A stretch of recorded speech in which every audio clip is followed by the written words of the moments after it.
The Reggae Girlz' journey to a second successive FIFA Women's World Cup will start against Bermuda in the preliminaries later this year. Simon Preston has more.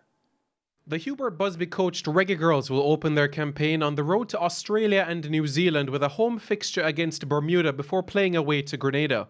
Both games are set for November. Round 1 will continue in April 2022, with the girls set to face the Cayman Islands away and the Dominican Republic at home. Only the group winner will advance to the final round of the qualifiers, which is set for the United States in July 2022. Reggae Girlz forward Tiffany Cameron reacted to the draw. I'm really looking forward to the World Cup qualifiers. I think we have a great chance of finishing first in our league. You know, we're the most experienced country and we're the highest ranked in our group. So I'm expecting us to come out and fight and show that we belong in that #1 spot.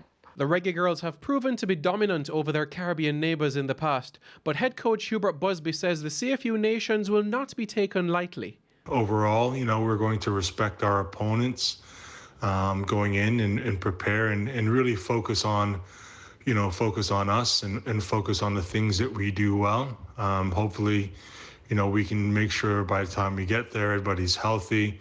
But overall, we knew regardless of who we had that we were going to have to prepare accordingly, and we're going to go about it as business as usual.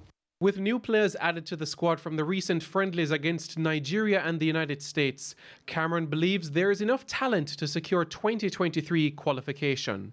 I'm really looking forward to seeing new faces and just building better connections and just also seeing how people are developing overseas. We have more players now playing in Europe.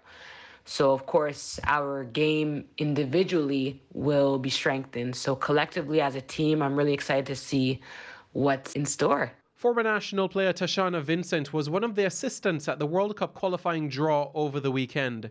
The top 4 teams in the final round will qualify for the 2023 World Cup. Simon Preston reporting for TVJ Sports.